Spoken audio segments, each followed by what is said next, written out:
Eh bien, coucou, bonsoir, bonsoir à toutes et à tous. Je voudrais savoir si vous me recevez bien ce soir dans ce webinaire que je vous propose concernant SolarGroup. Alors, je vais bien sûr attendre un tout petit peu. Dans quelques instants, on va réellement démarrer dans la mesure où j'attends qu'il y ait encore quelques personnes qui se connectent. En attendant de bien démarrer, je vous propose tout de suite une légère vidéo où nous allons parler d'outils à main, de meuleuse bzz. Et je reviens vers vous dans quelques petits instants, juste le temps que quelques autres personnes se connectent à la salle. Allez, légère vidéo et on se retrouve tout de suite.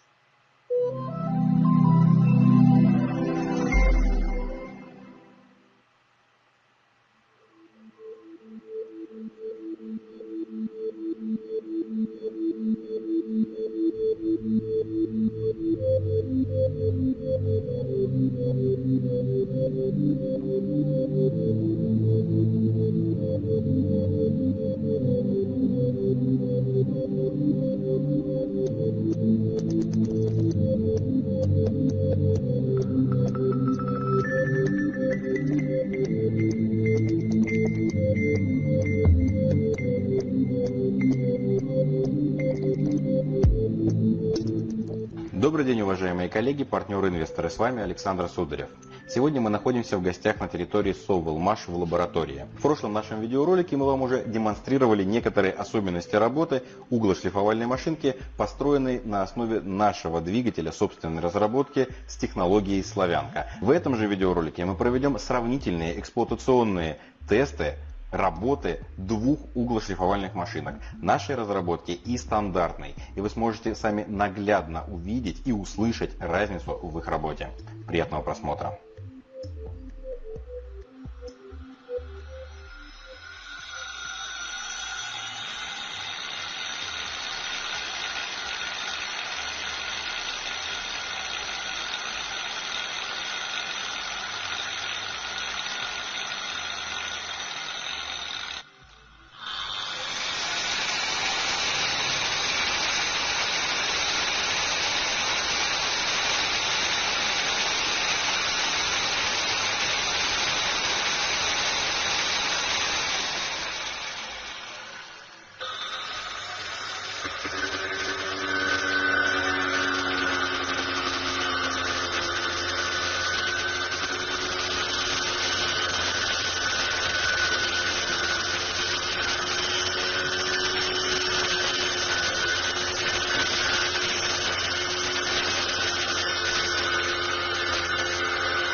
Ну, что хочется сказать. Впечатление по сравнению с заводской амперсколовской углошлифовальной машиной намного мягче работает вот именно вот этот образец.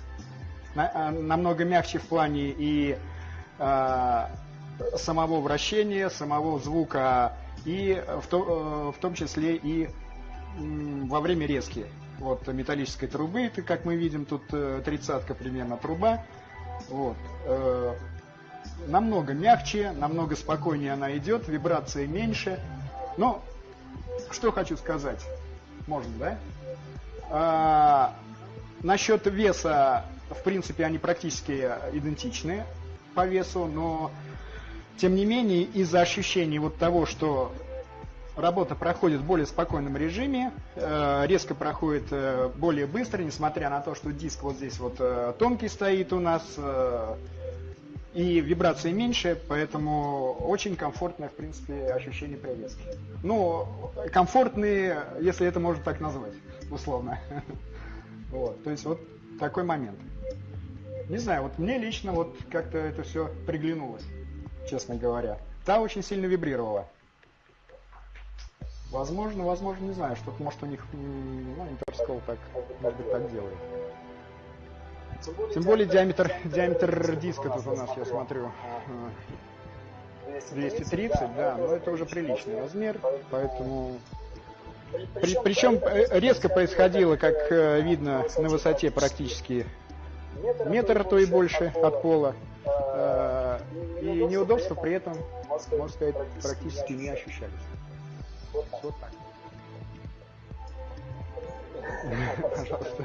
В ходе сегодняшних испытаний нам удалось выявить некоторые интересные нюансы.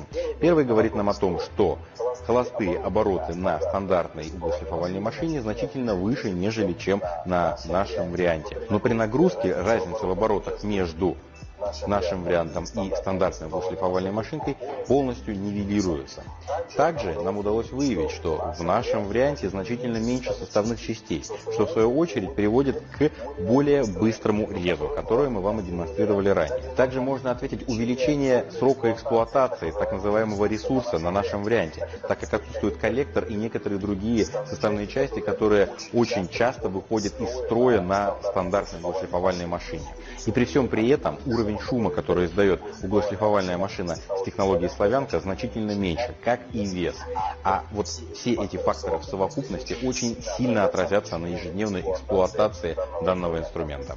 Но на этом сегодняшнее видео заканчивается, поэтому обязательно подписывайтесь на канал, ставьте лайк, нажимайте на колокольчик, вступайте в группу ВКонтакте и, конечно, регистрируйтесь в личном кабинете официального сайта.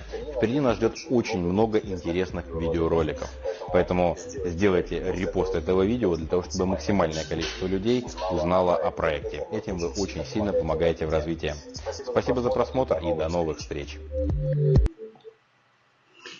Et bien voilà, c'était Alexander Sudarev.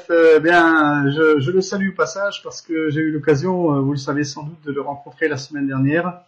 Nous avons pu échanger un petit peu, bien qu'il parle russe et moi le français, mais j'ai eu l'occasion d'avoir des traductrices qui m'ont permis de converser avec lui.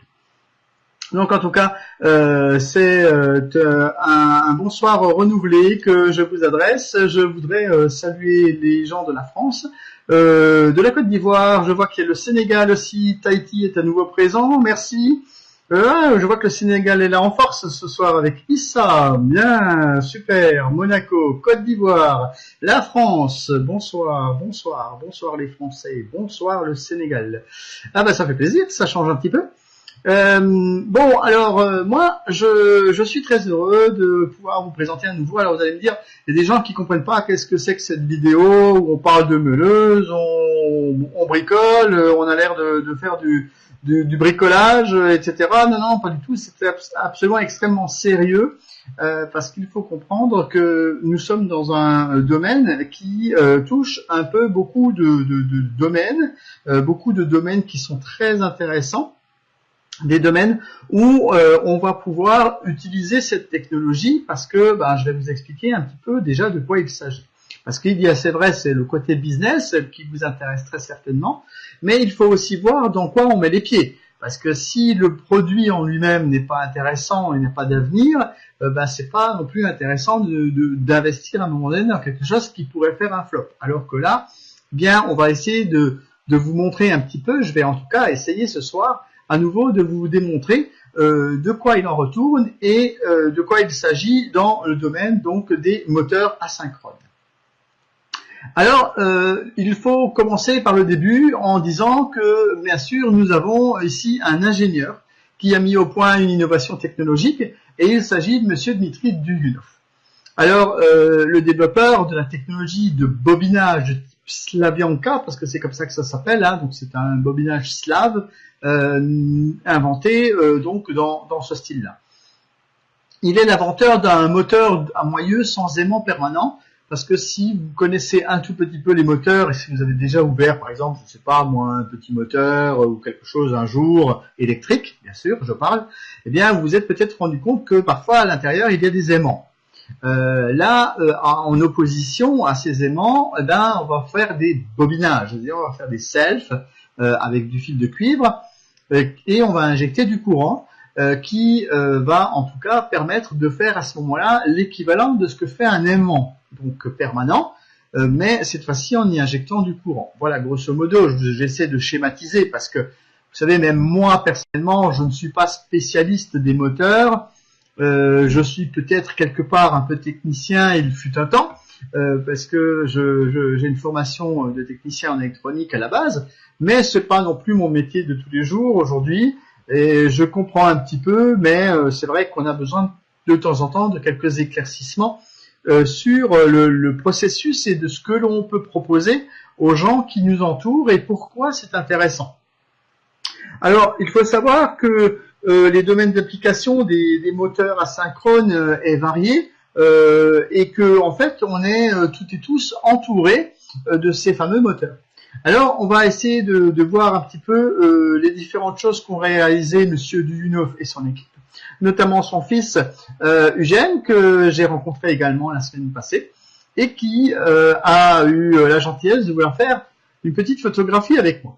Allez, on passe les petits détails de convenance, et on va voir que Monsieur Dimitri Duyunov et son fils Eugène, justement, et c'est pour ça que j'en parlais, et un groupe de personnes partageant un peu les mêmes idées, sont devenus les premiers ingénieurs à mettre en œuvre le moteur dit asynchrone silencieux. Donc plusieurs brevets ont été obtenus pour cette invention et tout ça a été créé par une des sociétés qui composent les trois sociétés dont nous allons parler, qui sont donc AS&PP. AS&PP étant une société d'ingénierie qui fait des inventions et qui crée des modèles, qui crée des moteurs de toutes pièces et pour des gens qui ont des besoins spécifiques, par exemple, et qui ont, par exemple, un vélo moteur ou une voiture, ou voilà, on va leur demander de créer quelque chose. Et ces ingénieurs vont se mettre au travail, soit sur la base de moteurs qui sont déjà existants dans le parc de moteurs qui existe à travers le monde, ou alors avec une invention et une création, avec de l'ingénierie en fonction des besoins que ce moteur peut avoir. Les inventeurs ont nommé leur moteur Duyunov, bien sûr, en l'honneur du concepteur en chef, qui est donc Dmitri Duyunov. Le début du développement de la création d'une roue moteur a commencé en 2015. Vous voyez que c'est pas quelque chose de tout nouveau. En fait, des fois, on se dit oui, je vais aller mettre les pieds dans un projet, mais ils sont tout nouveaux, c'est une start-up, ils viennent de débarquer, hein, entre guillemets, et puis on n'a pas forcément la confiance, on ne sait pas trop où on va aller.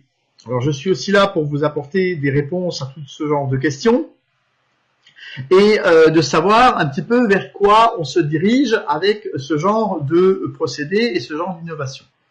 L'objectif principal donc de l'équipe est de produire des moteurs électriques accessibles à la population qui, avec le temps, pourra remplacer les moteurs à combustion interne, donc, mais aussi améliorer les bicyclettes, les voitures, bien sûr, parce que c'est un petit peu le credo en ce moment, vous le savez, vous en avez très certainement entendu parler, que en fait, avec l'écologie et le sauvetage de la planète par les bons gestes, font que les gouvernements décident actuellement de faire attention à tout ce qui est écologique et préconisent notamment l'arrêt des moteurs à combustible pour se diriger vers des moteurs électriques. On se rend déjà compte, rien qu'avec ces paroles-là et avec ces quelques explications, que l'on se dirige vers quelque chose de très très intéressant et de quelque chose de très prospère. Alors, encore une fois, sans être technicien dans l'âme et sans vouloir vous en mettre plein les oreilles, je vais tout de même vous expliquer que dans les moteurs asynchrones, il existe deux types de moteurs, donc deux types d'enroulement, c'est-à-dire les selfs en cuivre qui existent dans ces moteurs, sont soit de type étoile, soit de type triangle. Et l'invention de Monsieur Duyunov, c'est justement de mixer les deux, c'est-à-dire de réunir le modèle étoile et le modèle triangle en un seul et unique, pas unique, mais en un seul bobinage, en un seul système. Alors qu'habituellement, les moteurs que l'on trouve dans le commerce aujourd'hui, qui sont des moteurs asynchrones, parce que vous allez me dire le moteur asynchrone, c'est pas Monsieur Duyunov qui l'a inventé, et on l'entend bien, mais par contre, quand vous regardez autour de vous, et lorsque vous parlez avec des gens qui sont dans ce domaine, vous allez vous rendre compte qu'ils vont vous dire que soit le moteur est sous forme de triangle en bobinage, soit le bobinage est sous forme d'étoile. Donc soit l'un, soit l'autre, et là, Dmitri Duyunov, lui, il a mixé les deux. Voilà grosso modo ce que vous avez besoin de savoir. j'ai pas l'intention de vous faire un cours de physique, mais plutôt de vous montrer quels sont les avantages à pouvoir investir dans ce domaine-là, parce que c'est un domaine porteur. Alors, qu'est-ce que nous avons donc? Je vous le disais tout à l'heure, nous avons d'un côté un moteur de type asynchrone, donc, et un moteur de type aimant permanent. Si vous n'aviez jamais vu la coupe d'un moteur, c'est-à-dire un moteur qui est démonté, si vous voulez, qui est éclaté, comme c'est le cas sur mon slide, eh bien vous pouvez vous rendre compte que le moteur du fond, lui, dispose de deux gros aimants, et que ces aimants, on va le voir tout à l'heure, proviennent de presque un seul et même endroit au monde, et il s'agit de la Chine. Donc, ce qui veut dire que lorsqu'on veut produire des moteurs qui sont à aimant permanent, on est très très dépendant et tributaire de ce pays, de ce grand pays qui se développe à travers le monde également et qui ne sera peut-être plus le seul à faire des propositions de moteurs à travers le monde et produire la plupart des moteurs qui existent. C'est aussi un avantage. Alors, nous allons arriver un petit peu sur des chiffres. Alors, les chiffres sont assez éloquents. Il faut savoir que dans les types de moteurs qui existent, il y a quand même plus de 10 000 types de moteurs différents à induction. Vous voyez, on n'est pas que sur un seul modèle. On ne travaille pas que sur un modèle. Voilà. Et il y a aussi, et là c'est vraiment très très important et intéressant, il y a plus de 7 milliards de moteurs qui sont fabriqués ou révisés ou rénovés, comme vous voudrez, par an au monde. Donc vous voyez un peu, 7 milliards de moteurs sont fabriqués et révisés par an dans le monde. C'est quand même très très conséquent. Et 60% de l'énergie électrique dans le monde est consommée par ces fameux moteurs à induction. Alors c'est là justement quelque chose que vous ne saviez peut-être pas, mais qui est très intéressant. Ça, il faut s'en rendre compte. Pourquoi est-ce qu'on parle d'écologie lorsque l'on commence à parler de moteur? Vous allez me dire, je vois pas l'intérêt, je vois pas le truc, je ne vois pas la relation. En fait, imaginez-vous que si vous avez beaucoup de moteurs à travers le monde, et je vous le rappelle, 7 milliards de moteurs, soit environ 12 moteurs par habitant en Russie, vous vous rendez compte ce que ça fait?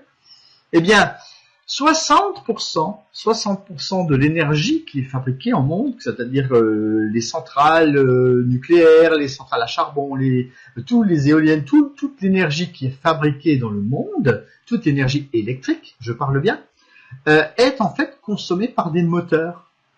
Alors oui, il y a l'éclairage, il y a des tas d'autres choses qui fonctionnent avec de l'électricité. Il y a aussi les résistances du chauffage électrique notamment. Il y a des ventilateurs, mais qui dit ventilateur, convecteur dit aussi moteur. Et puis ensuite, vous avez tous les autres moteurs qui nous entourent et que vous ne voyez vous pas forcément.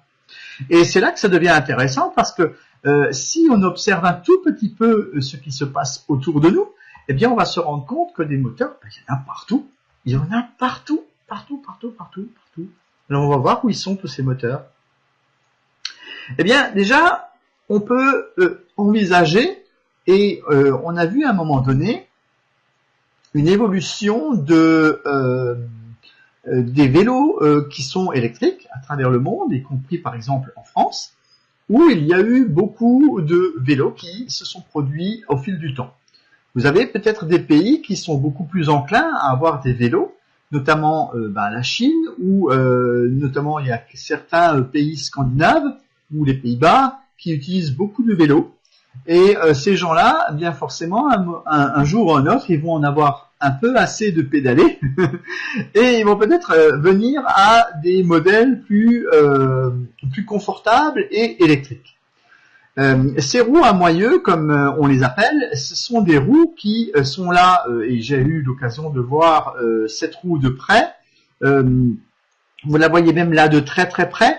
C'est beaucoup de bobinage, vous voyez, avec des fils de cuivre, et ça permet d'augmenter la capacité de ce vélo, c'est-à-dire d'aller beaucoup plus vite et surtout de consommer moins d'énergie. Alors oui, c'est vrai qu'on charge une batterie pour rouler avec un vélo parce qu'il est autonome, mais pour pouvoir charger la batterie, il faut aussi de l'électricité. Et si cette électricité est moins consommée, on aura moins besoin de charger. Donc l'un et liées. Donc vous voyez que les économies d'énergie, en tout cas, sont un peu partout.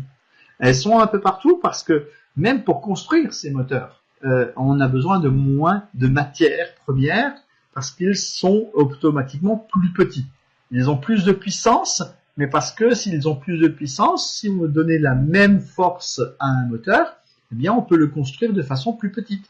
Et si on peut le construire de façon plus petite, ben ça veut dire qu'on utilisera moins de matière, on utilisera moins d'enrobage, moins de carcasse, moins de matières premières, moins de ferraille, d'aluminium, etc.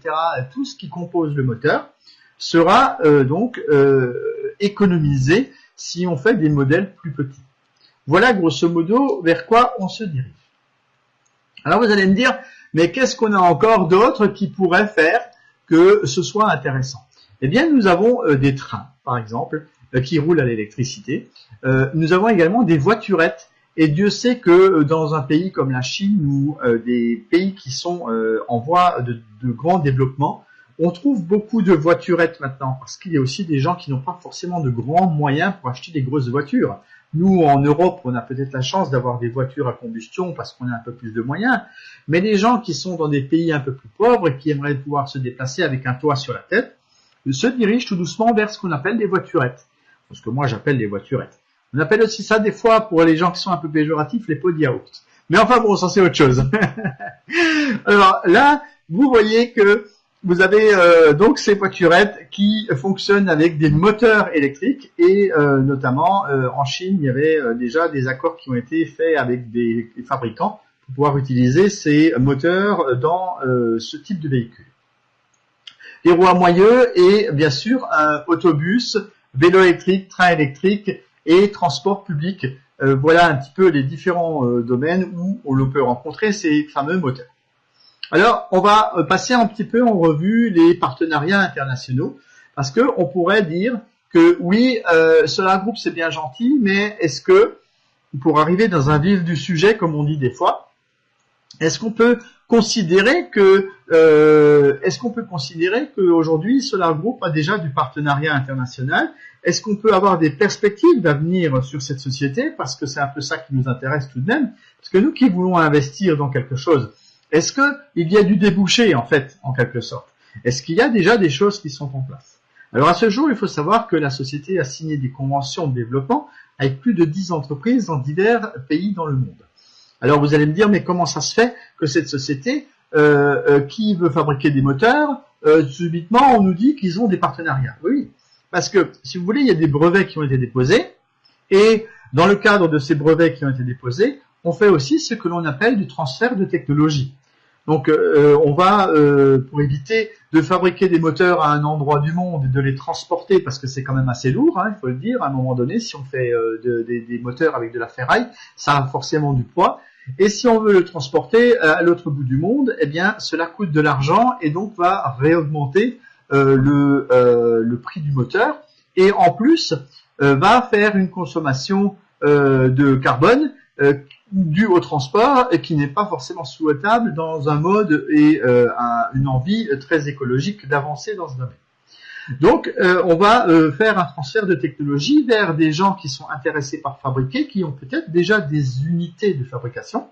Et dans ce cadre, la ASCPP et la société Sovelmac, que nous soutenons par le biais de notre financement, veut développer toute une partie ingénierie et de développement et de transfert de technologie de telle manière à ce que des gens qui ont déjà des connaissances dans la fabrication de moteurs ou de rénovation de moteurs puissent utiliser cette technologie. Sachez tout de même que là on parle de différents pays à travers le monde, mais qu'en Russie, il y a déjà plus d'une centaine de partenaires qui travaillent avec du neuf et qui ont déjà des licences d'exploitation, de vente, de distribution, donc de la méthode et du type de moteur. À ce jour, dans le cadre de la convention et de la licence qui a été signée avec la SARL ASCPP, les partenaires du projet ont développé différents moteurs. Donc différents moteurs qui ont déjà été testés sur des voiturettes, je vous l'ai dit, ou alors sur des motocyclettes ou des vélomoteurs. Donc, ou des vélos avec un moteur. Parce que il y a aussi, vous le savez bien, tout ce qui touche au moteur, parce qu'il y a des choses qui sont maintenant un peu en vogue, comme les trottinettes, les overboards, il y a également tout planche à roulettes, tout ça, vous voyez, c'est tout des perspectives et d'avenir, parce que la plupart des gens, et vous le savez, ce sont des phénomènes de mode aussi qui nous arrivent maintenant tout droit dans les rues, qui nous permettent de recevoir donc ce genre d'objets qui sont roulants pour nous faire avancer et nous faire peut-être gagner du temps face à des embouteillages ou d'autres critères d'écologie ou par exemple d'augmentation du prix du carburant qui font que les gens changent de mode de transport et s'orientent tout doucement vers des modes de transport plus écologiques. Et par contre, à la place de pédaler le matin dans le froid, on a peut-être envie un jour d'avoir un vélo électrique qui va nous amener à bon port. Et tout cela, ça fait partie du business dans lequel nous investissons et nous allons investir si vous ne l'avez pas déjà fait tel que moi je l'ai fait. Je voudrais préciser que je ne suis, en dehors du fait que je présente cette soirée, qu'un membre de Solar Group. Je n'ai pas d'attribution particulière, j'ai juste un peu envie de parler de ça et de partager avec vous le thème et les avantages que peuvent avoir cette technologie. Alors, on va passer à quelque chose au niveau des partenaires internationaux qui est une nouveauté, une information toute nouvelle qui date de cette semaine. Il faut savoir que en Chine, parce qu'il y a un monsieur qui s'appelle Victor Arestov qui lui a développé des moteurs du côté donc de l'Allemagne et qui s'est associé avec ASPPP, qui a créé ASPPP en Chine. Et dans ce cadre, il a obtenu une subvention la semaine dernière qui dépend d'une espèce de concours qui s'appelle les talents d'innovation industrielle de Taishan. Alors, je précise que c'est une région donc de la Chine et qu'il s'est vu attribuer une subvention de 800 000 yens. Il a obtenu la 2e place dans cette avancée en Chine même, alors que vous voyez qu'en Chine, il y a également ce qu'on appelle les moteurs à aimant, comme je vous l'ai dit tout à l'heure, et on va y revenir dans un tout petit instant pour vous expliquer un peu plus cette différence entre les moteurs à aimant et les moteurs donc à bobinage type asynchrone tel que le propose monsieur Dudunov et son fils. Alors justement, nous y voilà. Je voudrais vous expliquer et vous réexpliquer. Donc en Chine, il faut savoir qu'il existe donc ce qu'on appelle des mines, les mines de métaux ferreux avec lesquels on fabrique les aimants. Et donc c'est ce qu'on appelle la terre rare, et que cette terre rare en fait n'est produite que dans ce pays. Et pour avoir des aimants de terre rare, eh bien il faut extraire ces minerais donc des mines en Chine. Et ce qui fait que ce pays est en avance sur le développement des moteurs à aimant permanent et que contrairement aux aimants permanents, Monsieur Dudunov propose lui la version asynchrone des moteurs. Alors on va faire une légère comparaison. Je vous ai mis là sur mon slide un petit tableau qui vous montre qu'effectivement vous avez des avantages non négligeables d'avoir à gauche les aimants, à gauche les moteurs asynchrones de Dudunov et à droite les moteurs à aimant permanent type chinois appelés aussi BLDC. Alors vous voyez, on parle ici d'un vélomoteur, d'accord? On parle d'un vélo avec un moteur donc à moyeu. Et on va constater 2 choses. Aucune force de freinage lorsque l'alimentation est coupée avec ce vélo. Donc vous êtes en train de rouler, l'alimentation elle se coupe, plouf, par exemple, je sais pas, vous arrêtez par exemple vous-même l'alimentation du moteur. Eh bien, il faut savoir que vous avez la possibilité de rouler en roue libre. Donc ça, par contre, avec un autre moteur, c'est pas tellement possible parce que ça vous fait une force de freinage importante lorsque vous allez arrêter le moteur, lorsque vous allez arrêter l'alimentation. Ou que si l'alimentation se coupait accidentellement, vous n'aurez pas de possibilité d'avoir cette roue libre. Aussi possibilité de pédaler facilement, parce que avec les aimants permanents, le pédalage n'est pas facilité, parce que vous avez ce freinage qui se fait au niveau du moteur, et à ce moment-là, ça devient très dur. Hein, vous voyez, vous comprenez, hein, c'est un petit peu pas évident. Alors la régénération est donc moindre du côté en permanent, et la régénération est à haut rendement du côté des aimants, des bobinages. Ça y est, on va y arriver. Hein. Vous aurez compris, hein. À droite c'est les aimants, à gauche c'est le bobinage de du U9. Les performances. Alors, maintien du couple moteur à tout moment, donc ça c'est quand même important de garder une force, et importante chute du couple moteur pour l'autre côté. Capacité de surcharge contrôlable en fonction des courants, et la capacité de surcharge est limitée par l'induction des aimants. Donc vous voyez que là aussi il y a des restrictions. Maintien de la force coercitive tout au long du cycle de vie, quelles que soient les conditions d'exploitation, à savoir que, bien évidemment, un moteur à aimant permanent perd de sa force au fil des années, et ça, c'est inéluctable, alors que du côté des bobinages, eh bien, ce n'est pas le cas, et on peut plus facilement rénover les moteurs à bobinage que ceux à aimant permanent.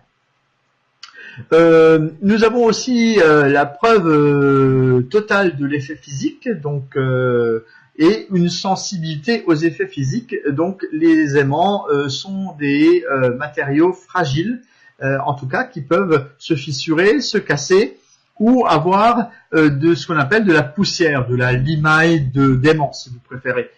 Et ces poussières vont rentrer dans les moteurs, alors que de l'autre côté, eh bien, on a du bobinage et on n'a pas cet effet de poussière qui rentre dans les moteurs. Un faible coût de fabrication, parce que vous savez, de temps en temps, quand on parle d'innovation technologique, on pourrait penser que les innovations technologiques, justement, coûtent plus cher parce qu'elles sont nouvelles et qu'on a peut-être tendance à penser que ça coûte beaucoup plus cher de fabriquer ce genre de choses parce que c'est quelque chose de nouveau. Eh bien non. Eh bien cette fois-ci encore, grâce à l'économie réalisée dans la fabrication, on peut également parler, comme je vous le disais tout à l'heure, d'écologie à travers le monde, et là, ça devient très intéressant. Indépendance aussi par rapport aux autres pays, je vous en ai parlé tout à l'heure de cette indépendance. Alors pourquoi indépendance? Je vous l'ai dit, si on est dépendant des minerais d'aimants de terres rares en Chine, eh bien ça veut dire que la plupart des moteurs, on va les acheter en Chine. Alors que là, on a possibilité de fabriquer des moteurs en dehors de ce pays et de pouvoir bénéficier de l'avantage de ne pas être dépendant des aimants de terres rares. Voilà un petit peu l'explication. Alors, avant de passer aux besoins de l'investissement du projet, je voudrais vous montrer une petite vidéo d'un Français qui, lui, est allé faire un peu des essais. Il a apporté également, il travaille avec Victor Arestov, avec ASCPP. Je voudrais vous montrer son témoignage parce qu'en plus, il nous le dit en français. Pour certains, ils ont peut-être déjà vu cette petite vidéo, mais je m'amuse toujours à vous la montrer parce que ce monsieur est français et peut nous apporter un éclairage. On le regarde. À tout de suite.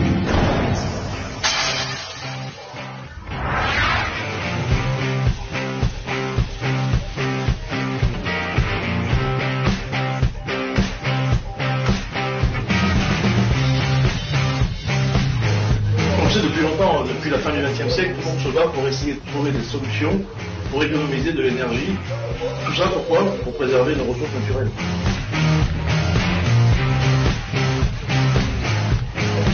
En plus, les dernières études nous montrent que plus de 60% de l'énergie est aujourd'hui utilisée par la consommation des moteurs électriques.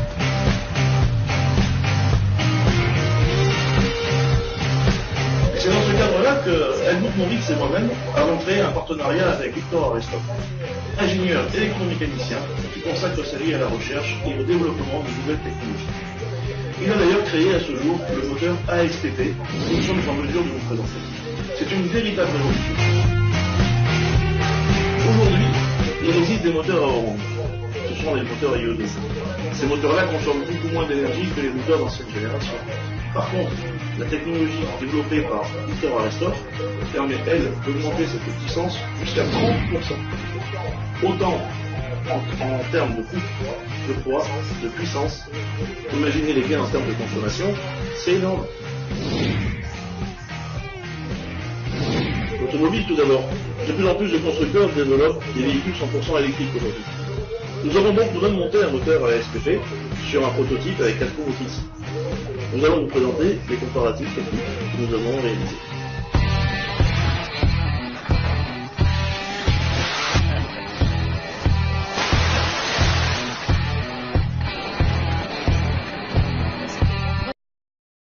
Notez que le véhicule équipé du moteur ASSP consomme 90 Wh par kilomètre, quand les scooters sont à plus de 150 Wh par kilomètre. C'est 40% de gagné.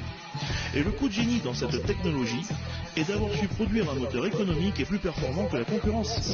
Pour preuve, nous avons fait des tests d'accélération et les chiffres parlent de notre prototype réalise les 0 à 100 km/h en 14 secondes, alors qu'il est plus lourd que les autres car c'est un 4 roues motrices. Je vous disais que dans certains cas, l'efficacité pouvait même être multipliée par 2. Je vais immédiatement vous citer un exemple. Nous avons utilisé une locomotive de 37 tonnes. Elle était équipée d'un moteur électrique de 11 kW, impacté à un poids maximum de 30 tonnes.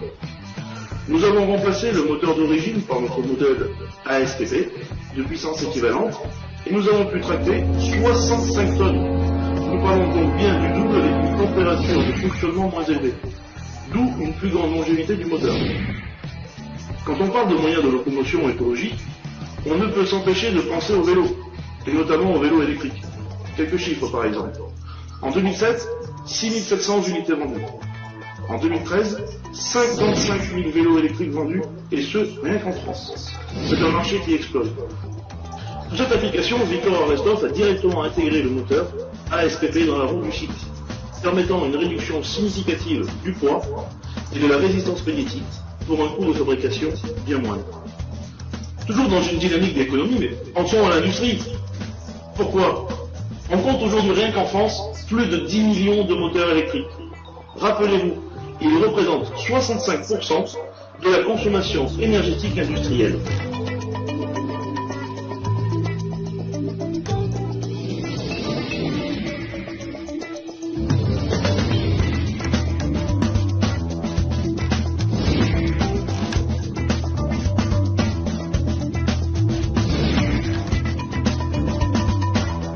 Bien sûr, tous ces tests ont été réalisés avec la collaboration des universités de Düsseldorf, Leipzig et Bologne. Évidemment, nous sommes heureux, grâce à cette nouvelle technologie, Helmut, Victor et moi-même, de participer activement au développement durable.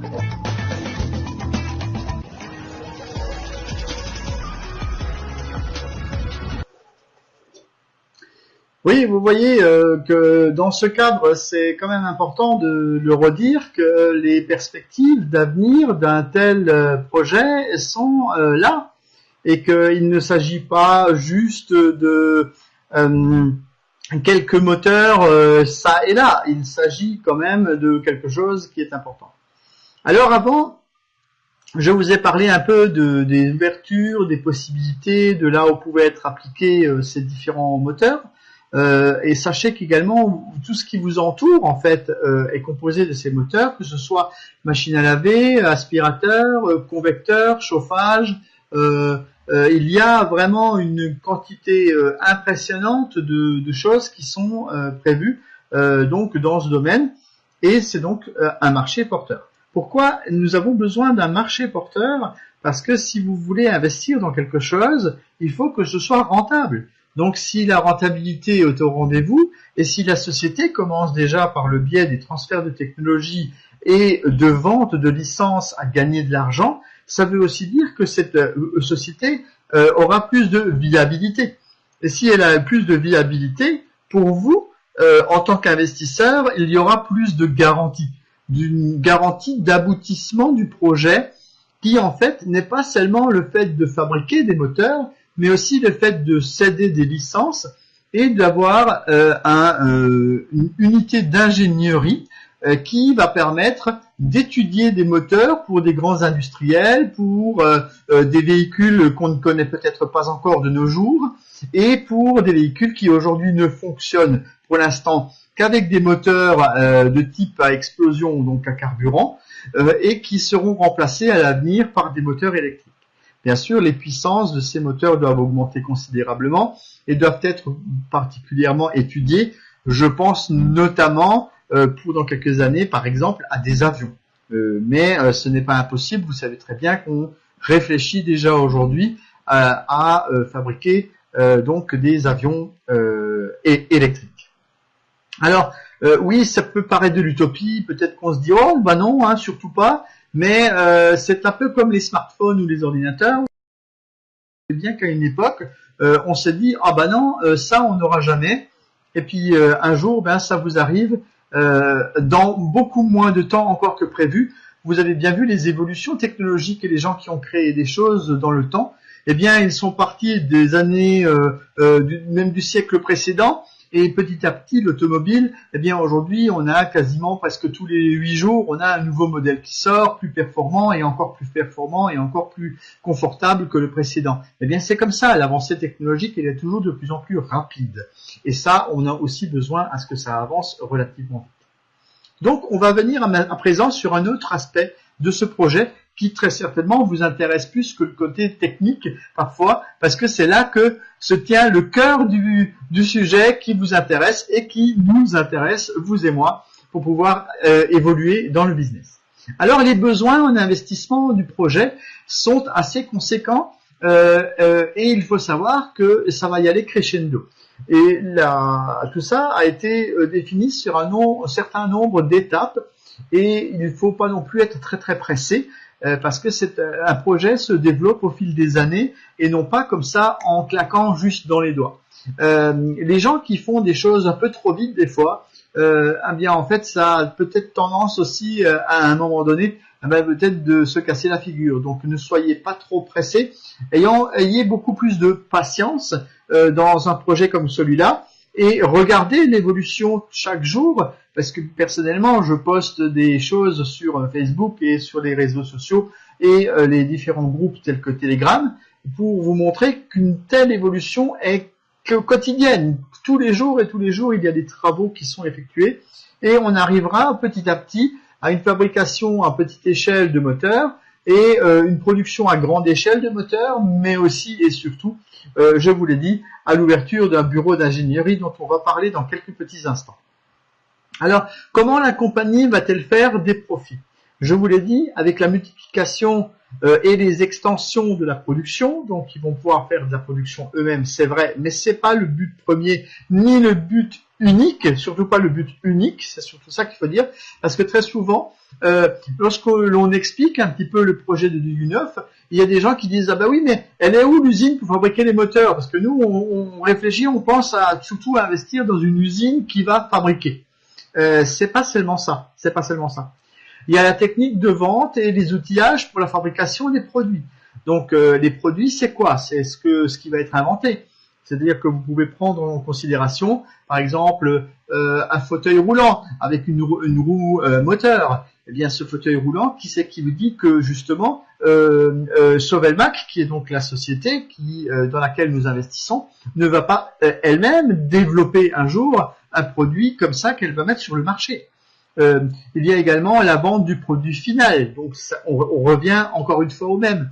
Les roues moteurs sur des vélos, c'est aussi une production possible. On peut produire des vélos à travers le monde et les vendre. Donc ça aussi, c'est un marché.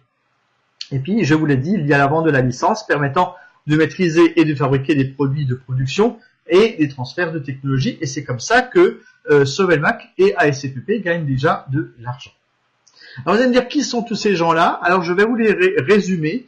Vous avez donc ASCPP, qui est la société d'ingénierie actuelle avec messieurs Duyunov, Dmitri et Eugène, avec Victor Arestov et tous les gens qui gravitent autour et qui développent les produits. Et vous avez la société Sovelmac dans laquelle nous investissons. Et je vais vous montrer dans quelques instants la part que nous allons acquérir nous-mêmes en tant qu'investisseurs dans cette société Sovelmac. Aussi, nous avons la plateforme Solar Group dont on parle de temps en temps. On se dit mais pourquoi Solar Group, pourquoi Duyunov, pourquoi ci, pourquoi ça? Eh bien, il faut savoir que Solar Group est la plateforme qui permet de récolter l'argent nécessaire au développement donc du projet Duyunov. Et Solar Group n'est qu'une plateforme en fait qui va encaisser l'argent et qui va faire du marketing autour, qui va faire tout un réseau, qui va vous offrir des possibilités de réseau, de marketing, pour que vous aussi vous puissiez gagner de l'argent, au même titre que eux vont utiliser l'argent pour l'investir dans le projet du Duyunov. Donc, si vous voulez, il faut avoir en tête les trois entités. Vous avez donc donc Solar Group, vous avez ASCPP et vous avez Sovelmac. Et ces trois sociétés sont combinées pour l'ensemble du projet de UNOF. Et quand on parle de Solar Group, il s'agit que de la plateforme qui s'occupe du marketing de réseau, qui vous propose du business et qui vous rémunère pour ce business. Et cet argent récolté par cette société spécialisée dans ce domaine, créé par 3 personnes que j'ai rencontrées la semaine dernière à Moscou, qui sont donc Ivan Saltanov, Pavel Filipov et également Sergei Simorov, qui sont les 3 fondateurs de cette société Solar Group pour encaisser l'argent. Et ce sont eux qui développent et qui font, l'un fait l'ingénierie, l'autre fait le marketing et l'autre fait le développement du réseau. Et vous voyez que à eux 3, ils sont les patrons de Solar Group et c'est eux qui vous proposent ce business aujourd'hui. Et c'est grâce à eux qu'on est là et qu'on essaye de comprendre comment ça fonctionne. Alors, le prix des parts d'investissement dans la société est nettement inférieur à sa valeur parce que, vous le savez peut-être, il est prévu que chaque part que vous allez acheter aujourd'hui à quelques centimes, voire moins que quelques centimes, vont entrer en bourse à la fin du projet et constitueront une somme, donc enfin un montant de $1 à l'entrée en bourse. Et c'est ce qui nous est promis, en tout cas, c'est ce à quoi on doit s'attendre. Alors, dans ce type de projet, il faut savoir que l'on achète des parts. Vous êtes donc pas tout à fait actionnaire au début, parce qu'un actionnaire, c'est quelqu'un qui est... les actions, c'est quelque chose qui est en bourse. Or, la bourse n'est pas pour tout de suite. La bourse n'est qu'à la fin du projet, lorsque les 40 millions de dollars auront été récoltés et constitueront donc un capital de la société qui investit tous les jours dans du matériel et dans des opérations, dans des locaux, dans des constructions qui vont avoir une valeur dite foncière, qui vont avoir un capital qui sera représenté par l'argent que l'on investit et qui vont faire que cette société sera solide et pourra à ce moment-là aller en bourse et vous proposer un tarif donc d'action qui grimpera au gré de l'avancée et des performances de la société en elle-même. Et surtout des ventes et des bénéfices, bien sûr. Les parts de placement deviennent plus chères. Chaque étape de collecte de fonds fait que le tarif change.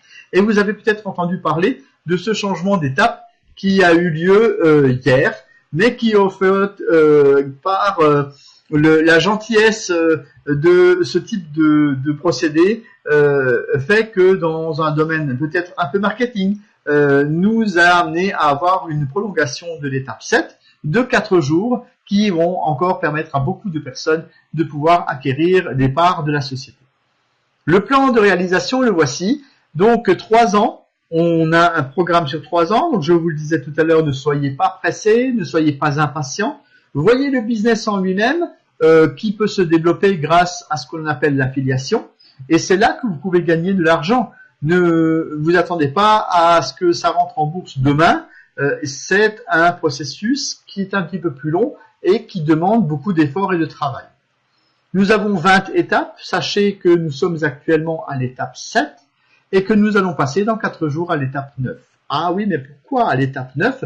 Eh bien, parce que beaucoup de choses ont déjà été accomplies durant l'étape 7 et que cette étape 8 sera donc sautée en fait. Comme l'a été l'étape 6, on est déjà passé de l'étape 5 à l'étape 7 et maintenant on passe de l'étape 7 à l'étape 9. Donc vous voyez qu'en fait le projet avance bien plus vite qu'on ne pourrait le penser et que si on saute des étapes, en fait ce n'est que bon signe. Ça veut dire que ça avance beaucoup plus vite que prévu et que peut-être les 3 ans seront réduits. Et attention, j'ai dit peut-être, ça ne veut pas dire que ça sera le cas. Je ne voudrais pas, moi, m'avancer sur ce genre de choses. C'est un peu dangereux d'annoncer des choses et puis qu'ensuite elles ne soient pas tenues. Donc je ne voudrais pas dire des choses qui ne sont pas vraies. Sachez que nous avons un plan sur 3 ans. Si ça peut se faire plus rapidement, tant mieux. Et sinon, gardez en tête ces 3 ans. Et je vous le disais tout à l'heure, déjà je vous l'ai répété plusieurs fois, c'est 40 millions de dollars qui sont attendus en récolte pour ce projet, pour que nous puissions aller donc de l'avant. Vous voyez que le projet existe aussi déjà depuis un an, plus d'1 an, il a démarré en 2017. et qu'on est déjà pratiquement dans la deuxième année. Et que si on parle de 3 ans, ben en fait, vous vous rendez compte qu'il reste peut-être que 1 an et demi ou 1 an 3/4. Et que en fait, quand on parle de 3 ans à la base, ben il y a déjà du temps qui est passé. Et pourquoi? Ben parce que on est déjà à l'étape 9 bientôt sur 20. Donc vous voyez, si on extrapole un tout petit peu et qu'on imagine que dans quelques mois il y a déjà un changement encore d'étape, on va déjà se retrouver à la moitié du projet. Donc imaginez la vitesse à laquelle ça va et la vitesse à laquelle on va pouvoir avancer. Alors, je vais encore vous parler un petit peu de tout ça, notamment des packs. Alors ça, c'est intéressant parce que vous le savez bien, les fameux packs, on a toujours un peu des questions autour de ça. Alors, qu'est-ce qu'on peut acquérir pour une valeur symbolique? Je dirais, pourquoi symbolique? Parce que c'est pas extrêmement élevé. Si on compare les chiffres, nous avons des packs ici, à partir de $50 par mois, qui vous rapportent 157 500 parts. Donc, je vais vous faire une transposition. Vous voyez que dans mon tableau, la valeur nominale du pack sera donc de 157 000 $. Oui, c'est la valeur estimée à l'entrée en bourse. Donc, vous voyez que aujourd'hui, le prix unitaire est de 0,00317 $. C'est-à-dire que c'est très nettement en dessous de 1 centime la part. C'est quand même quelque chose de pas cher, avouez. Même si pour certains, 500 $, ça peut représenter beaucoup d'argent, mais je vous rappelle que vous avez possibilité de faire de l'affiliation et que cette affiliation vous permet de récolter des commissions et ces commissions, vous pouvez les utiliser pour payer vos parts. Donc, cela pourrait vous coûter 0 centime. Si vous vous y attachez un tout petit peu et si vous essayez un tout petit peu de vous intéresser au domaine et de promouvoir ce business, vous pourrez vous rendre compte qu'en fait, vous pourriez acquérir des parts importantes dans cette société, alors que cela vous coûterait quasi rien, ou même voire absolument rien du tout, voire même gagner de l'argent par le biais de l'affiliation, si on en fait à plus grande échelle. Je vous propose de voir dans ce tableau les autres packs qui peuvent exister, parce qu'on parle souvent du pack à 500 $, mais si on cherche un tout petit peu plus loin et on va voir dans des rubriques un peu plus loin en dessous, on se rend très vite compte qu'on a possibilité d'acquérir des packs qui sont divisés sur 20 mois, voire 30 mois, ce qui est quand même assez conséquent, et permettent d'avoir, par exemple, pour 5 000 $, il n'est pas là-dessus ce pack, presque un 2 500 000 parts, ce qui veut dire que potentiellement ça représente 2 500 000 $ à l'entrée en bourse. Donc c'est pas rien, et je crois que des fois on ne regarde pas assez loin dans le tableau pour se rendre compte qu'il y a des opportunités au-delà du premier pack à 500 $. Un constat. Alors, prolongation de la 7e étape jusqu'au 28 février 2019, c'est-à-dire dans 3 jours exactement maintenant. Vous avez encore possibilité d'acquérir les parts au tarif de l'étape 7 que je viens de vous montrer. Et pour que vous puissiez vous rendre réellement compte de l'évolution et du changement, parce que lorsqu'une société évolue et commence à avoir de bonnes choses qui se présentent devant elle, eh bien en fait elle prend de la valeur. Et si la société prend de la valeur, ça veut dire que les parts coûtent plus cher. Alors je vais vous montrer à présent ce que vous allez avoir dans 3 jours. Vous voyez, c'est quand même intéressant de voir une comparaison entre l'étape 7 qui est encore en vigueur actuellement jusqu'au 28 au soir, et à partir du 1er mars, vous allez avoir ces tarifs-là qui vont être en vigueur.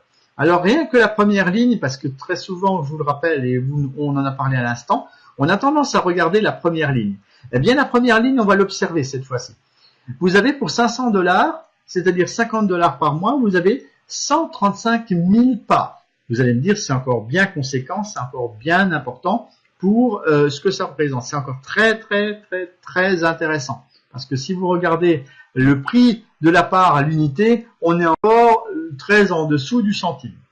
Alors, là, par contre, si on prend ne serait-ce que la comparaison de la première ligne dans le tableau précédent et celui-là que je vous montre là, dans l'étape 9, et là, il y a marqué à partir du 25 février, mais je n'ai pas changé le titre parce que c'était hier, mais sachez que donc, je vous le rappelle, et je vais remonter volontairement les deux pages. Ici, on a pour 500 $, on a 157 000 parts, et je vous le rappelle, prolongation encore 3 jours, et nous avons ici 135 000 parts. Différence, 22 500 parts. 22 500 $ potentiellement, si vous n'avez pas encore investi dans Solar Group et dans le projet des moteurs du Dulinoff. Dépêchez-vous de le faire parce que il y a quand même une différence en 3 jours de 22 500 parts, soit potentiellement 22 500 $. Et là, je ne parle que de la première ligne. Que de la première ligne. Je ne veux même pas aller plus loin pour vous citer les autres parce que bien évidemment, ça va grimper en termes de perte donc d'un tableau à l'autre. Ce que l'on ne veut absolument pas. Alors, possibilité de revendre les parts d'investissement à un prix plus élevé que lors de l'achat, c'est ce qui vous est proposé si vous allez acquérir des parts de cette société. Je vous rappelle tout de même que nous sommes dans un domaine qui s'appelle le crowd investing, donc c'est l'investissement populaire, que c'est un phénomène qui est nouveau et qui est peut-être encore mal connu, mais qui a une très très forte rentabilité si le projet aboutit. Et vous voyez, je ne vous raconte pas d'histoire, on reste toujours un tout petit peu prudent et on vous explique tout de même que cela représente du capital risque. C'est vrai que si on a un proverbe qui dit qui ne risque rien n'a rien. Si vous préférez mettre de l'argent sur votre livret A en France sur un compte bancaire, faites-le. Si vous avez un doute, préférez jouer la sécurité et ne nous suivez pas. Par contre, si vous avez un tout petit peu la vision de ce que peut représenter cette société et son développement et sa productivité qu'elle va pouvoir avoir d'ici peu, vous allez vous rendre compte qu'effectivement, c'est quelque chose qui est à très forte rentabilité. Vous pouvez aussi envisager de revendre les actions, mais aussi bénéficier des dividendes. Alors, c'est quoi les dividendes? Bien, en fait, c'est une fois que la société a réalisé des bénéfices, 1 an après son entrée en bourse. Alors, les gens, des fois, ne captent pas très bien ce que c'est que des dividendes, donc je vous répète ce que c'est. En fait, les dividendes, c'est tout simplement les bénéfices 1 an après l'entrée en bourse qui sont redistribués à tous les actionnaires. Donc, sur le nombre de parts. C'est vrai que 40 millions de parts, non, c'est pas 40 millions de parts, c'est 40 millions de $. Mais si on a plusieurs millions de parts, voire milliards de parts, c'est vrai que les bénéfices peuvent être divisés par ce nombre de parts. Donc ça peut représenter peut-être pas des énormes sommes, d'où l'intérêt d'avoir beaucoup de parts. Mais si vous avez ne serait-ce que 1 centime, vous avez 1 million de parts et que vous avez 1 centime par part, c'est un exemple, hein, je précise, c'est pas la réalité, faites le calcul, ça représente déjà beaucoup d'argent annuellement pour vous et que vous allez pouvoir percevoir par la suite avec les dividendes, je précise.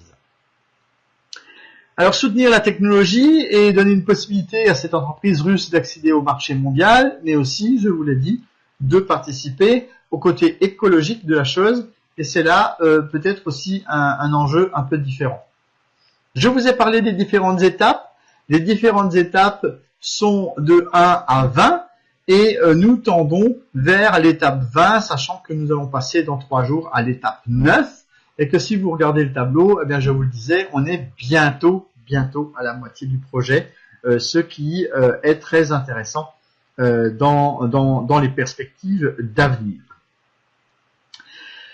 Alors, qu'est-ce qui a été réalisé grâce aux premiers investissements? Donc là, on parle des investissements. Alors, tout à l'heure, on a parlé de ce qui a été réalisé déjà dans le domaine de la technologie. Donc, c'est-à-dire qu'elle a déjà été proposée à différents pays, mais là, on va parler des investissements.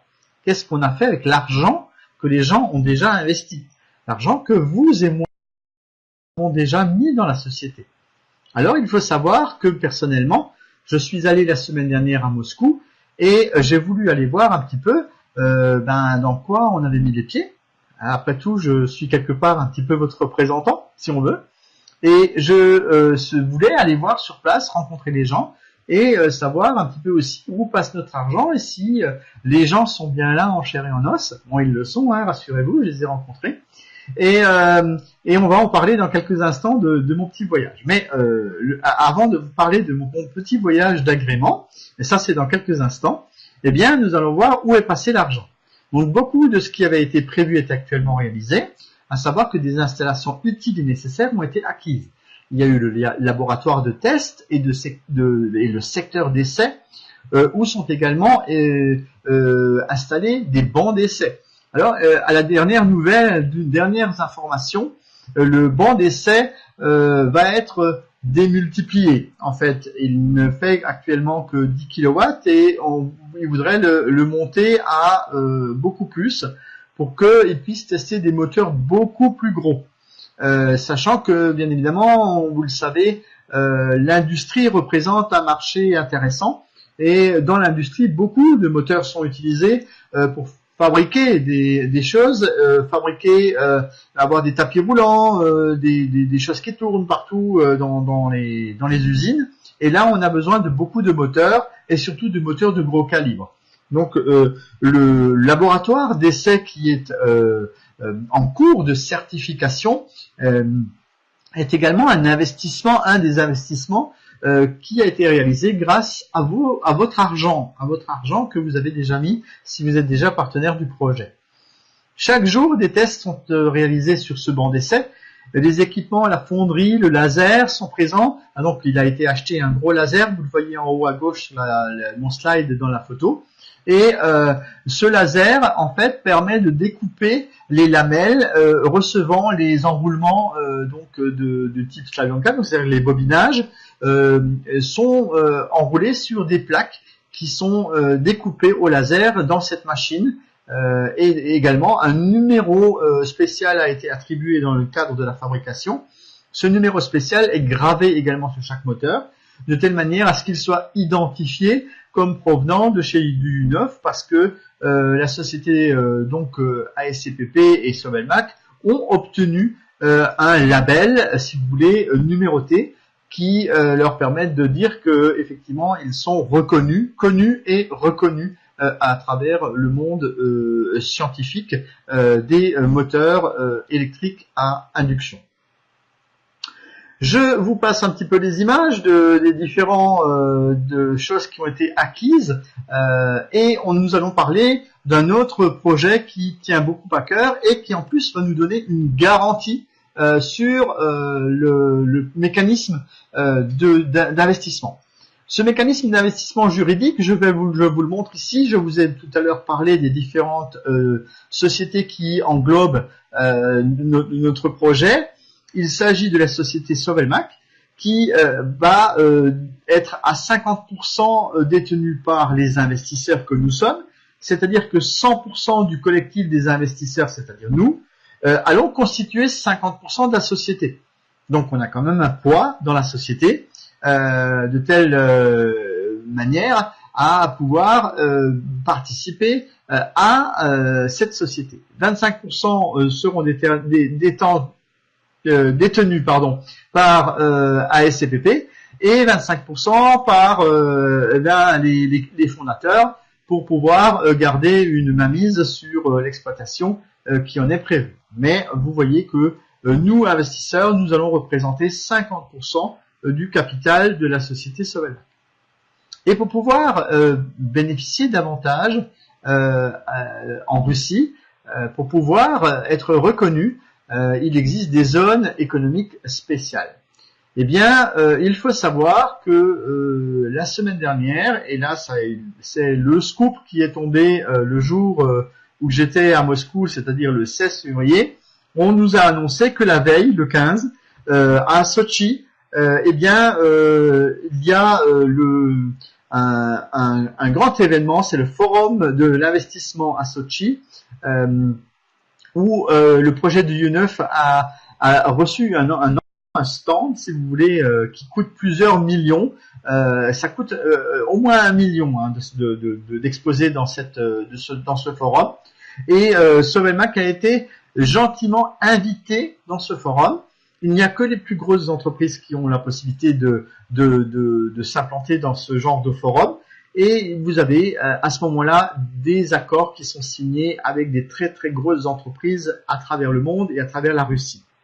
La société qui obtient le privilège d'entrer dans la zone économique spéciale de Moscou, en l'occurrence, est devenue résident officiel, et cela apporte un énorme coup de fouet positif à ce projet, sachant que tous les médias en ont parlé à travers la Russie, que les médias ont parlé de cette introduction dans cette zone économique spéciale, et que les principaux avantages pour les résidents d'une telle zone sont spécialement les réductions des coûts, des créations, des prototypes, du fait des avantages fiscaux.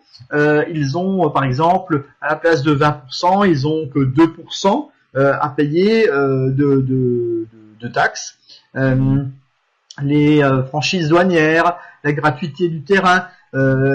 Aller acheter un terrain aujourd'hui dans une zone économique spéciale, ce terrain leur a été offert, et il a été offert par les autorités. Donc là encore une fois, ça représente et ça démontre le soutien qu'apporte le gouvernement russe à cette société. Sinon, elle ne pourrait pas intégrer une telle zone. Il y a plus de 100 candidatures par an pour entrer dans une telle zone, et il y a 6 entreprises qui ont été sélectionnées sur ces 100, dont Sovelmac. Vous voyez que c'est quand même important. Et là où se situe le clou de l'histoire par rapport à Sovelmac et cette entrée dans cette zone économique spéciale, c'est que quand on rentre dans une zone économique spéciale, on est obligé d'avoir un garant. Un garant, c'est quoi? C'est quelqu'un qui va dire, ok, si le projet n'aboutit pas par le biais du crowd-investing, donc c'est-à-dire par le biais du financement participatif auquel nous sommes adhérents, eh bien cette société va prendre le relais et va investir la somme manquante de telle manière à ce que le projet aboutisse. Et quand on regarde bien cet aspect des choses, on se rend compte que nous avons là une méga garantie. Une méga garantie non seulement parce que cette société a été acceptée par le gouvernement, mais qu'en plus de ça, cette société a eu l'occasion d'avoir le soutien d'une grosse entreprise qui peut financer le projet s'il ne devait pas aboutir par notre biais ou par le biais de notre investissement personnel. Donc il y a une garantie d'aller jusqu'au bout de ce projet. Voilà, ça c'est très important. C'est très important parce que quand on a des garanties, on se sent à l'aise. Quand on a des garanties, on a envie d'investir. Et quand on a des garanties, on a envie de promotionner ce business parce qu'il nous démontre qu'il y a quelque chose de fort derrière. Alors, j'étais la semaine dernière, et je vous en ai parlé brièvement, j'étais donc du côté de Moscou où on m'a fort bien accueilli. Paraîtrait-il que je suis comment a-t-on dit sur les réseaux sociaux, je suis un membre de premier plan. Bon, vous ne savez pas. Vous savez, je suis quelqu'un d'assez humble. Je suis allé participer parce que je voulais rencontrer les gens et parce que j'aime bien vous apporter les informations dont vous avez besoin. Et pour pouvoir vous apporter les petites images de mon voyage, j'ai fait très très court, je vous les ai résumées en l'espace de 2 minutes à peine, peut-être presque même pas 3 minutes. Et je vous propose immédiatement d'aller faire un tour à Moscou avec moi. J'y ai été la semaine dernière, je vous fais découvrir les images en exclusivité. En exclusivité ce soir, vous êtes les premiers à voir les images de mon voyage à Moscou. Les images, vous avez peut-être vu des photos, mais vous n'avez pas vu de vidéo. Et je vous propose immédiatement la vidéo de mon voyage, donc de la semaine dernière. Je vous propose ça, le temps de retrouver. Alors, où c'est que je suis? Voilà, conférence. À tout de suite. Attention, c'est pas très long.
Et bien voilà, j'espère que vous avez apprécié.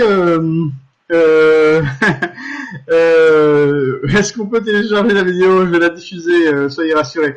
J'espère que ça vous a plu parce que vous avez peut-être reconnu des gens sur les images, peut-être moi, mais c'est vrai que c'était fort sympathique et l'accueil a été chaleureux. Je voudrais vous montrer encore quelques photos de cet événement. Je suis ici à gauche en haut avec Eugène Duyunov, qui est le fils de Duyunov. Sur l'une ou l'autre photo, j'avais donc sur scène une traductrice à côté de moi qui était Anastasia. Nous avons Julie en bas à droite qui est l'organisatrice de l'événement. Et je suis ici en bas à gauche avec une équipe tout à fait spéciale parce qu'il s'agit en fait des fondateurs de Solar Group.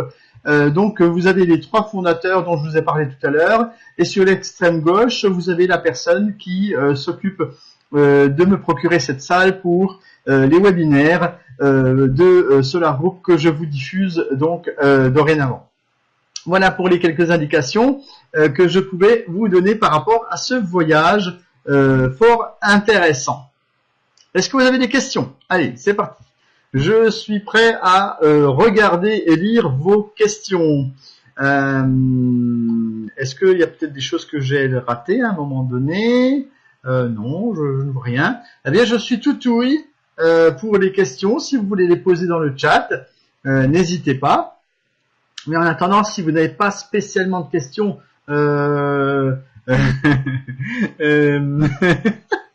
merci, oui, je sais. Oui, tout le monde est très joli là-bas.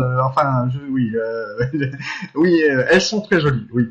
Nous avons, j'ai eu beaucoup de chance. Il faut le dire. Nous avons de belles perspectives d'avenir et nous avons de belles choses qui nous attendent dans les prochains temps.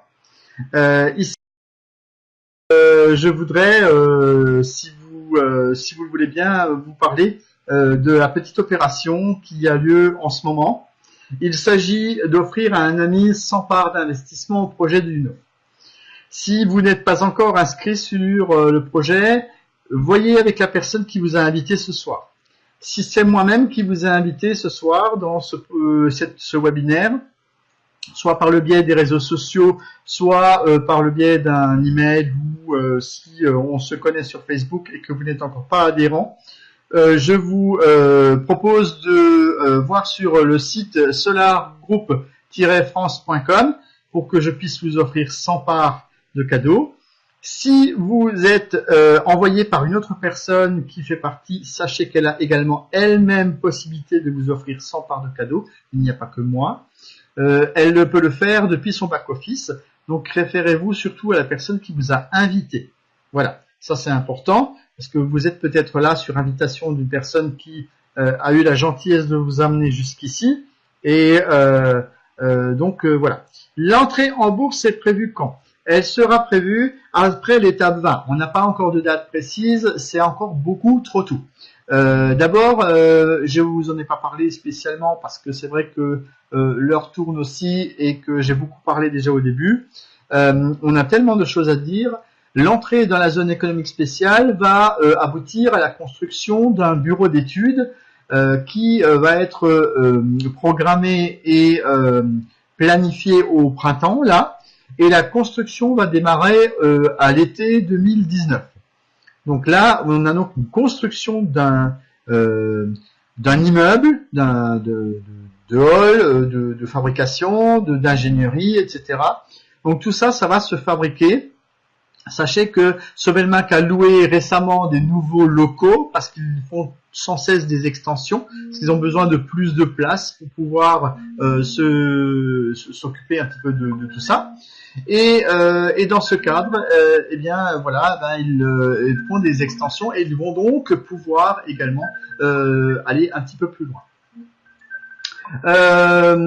Je voudrais préciser également que les 100 parts à un ami, vous pouvez les offrir à tous vos amis autour de vous s'ils ne sont pas déjà inscrits sur le projet. Donc l'entrée en bourse, c'est pas tout de suite. Le meilleur reste à venir, et oui. Et je vous souhaite une excellente soirée si vous n'avez plus de questions. Sachant que nous allons nous retrouver bientôt sur les réseaux sociaux. Je vous invite à me suivre sur Facebook et sur Telegram pour les informations presque quotidiennes, et que d'autre part, on reviendra également sur les webinaires que je vais présenter 1 ou 2 fois par mois dans les prochains temps, auxquels vous allez pouvoir à nouveau inviter des personnes. Je continue à répondre, c'est des questions. Les bénéficiaires du cadeau des 100 parts reçoivent uniquement les messages email en russe. Oui, c'est des choses que l'on va améliorer au fil du temps. Maintenant, il existe des traducteurs en ligne. Il suffit des fois de copier et de coller dans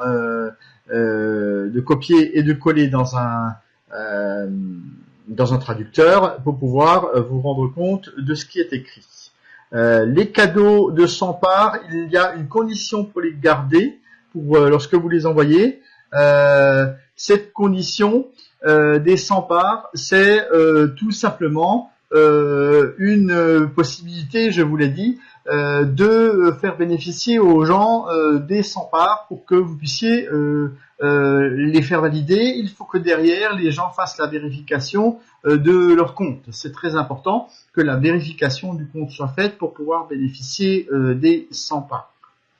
Voilà pour les explications. S'il n'y a plus de questions, eh bien, je vais vous abandonner pour ce webinaire de ce soir et vous dire à la prochaine fois. N'hésitez pas à revenir pour apprendre encore plus sur ce projet. Voilà, excellente soirée à toutes et à tous. Bye bye et je vous dis à bientôt. On va peut-être essayer de vous mettre une petite vidéo histoire de comme ça que vous puissiez encore vous rendre compte un petit peu donc du potentiel par exemple que peut représenter l'opération. Bonne soirée, bye bye.